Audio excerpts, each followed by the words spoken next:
Another thing that's encouraged throughout is the use of mixed media. And so the way that we display all the materials in the space gives that message. But displaying markers along with oil pastels, along with paint, sends a message that says you can use all these things together, rather than just saying today we're going to use markers or today we're going to use paint. We say to them, you can use all these things together for your creation. And they respond by creating very complex representations that maybe are showing us what they're thinking about, like a winter's day, or maybe exploring what happens when you mix media, or when you use a different brush, or when you combine paint and glitter at the same time. And so all these things are promoting problem-solving skills, they're promoting creativity, and they're encouraging the children to really delve a little bit more deeply. And I don't really need to say anything to them, because I've sent the message to them through the organization of the environment that this is permitted and that this is what you can do in this sort of space.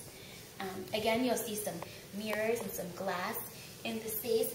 The children, people always ask me, well, don't these things get broken? And every now and then something might get broken, but for the most part they don't, because the children handle them gently and they're respectful with the materials.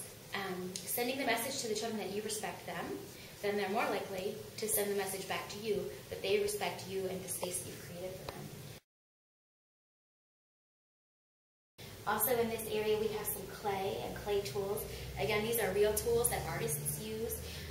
And this is real clay. This isn't Play-Doh. I know we give Play-Doh to children a lot. It's a wonderful sensory experience.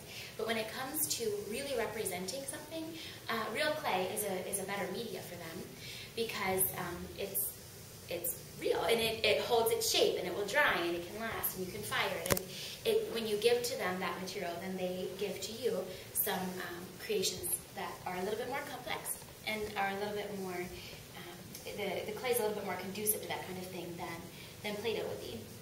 There are some natural materials on the shelf as well, again, and everything is in either a basket or a clear or a white container, so that the containers begin to fade away and the materials can speak for themselves. Throughout the studio there are also some displays of the children's work. So some work that might have happened in the past or some work that's happening currently.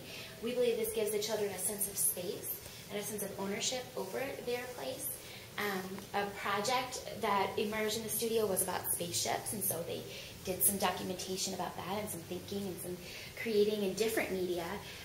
The children painted the spaceships. They used clay to represent what the spaceship should look like, and then they have been working in cardboard and paint. Another group of children have been very interested in our city, the city of Cincinnati, and downtown and Fountain Square, and so they came to studio talking about it. So I invited them to make some drawings. They made some drawings, and then they used clay to represent what they think when they think of Fountain Square.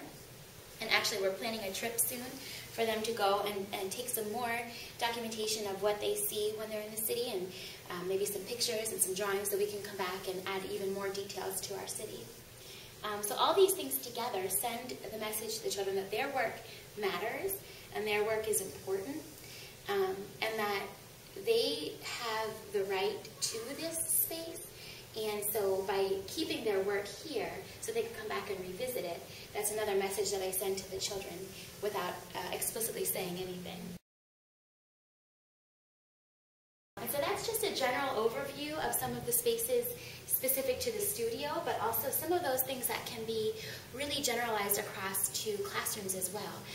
And so I hope that you can find this inspiring, even if you're just looking at that one corner of your room or one little space that maybe just could use a little bit of beautification, or perhaps it could become a corner where the children could find their work and then revisit it, or it could be anything. And sometimes it's really important to start with just that one area and just that small space, and then find ways to use that as inspiration throughout your room.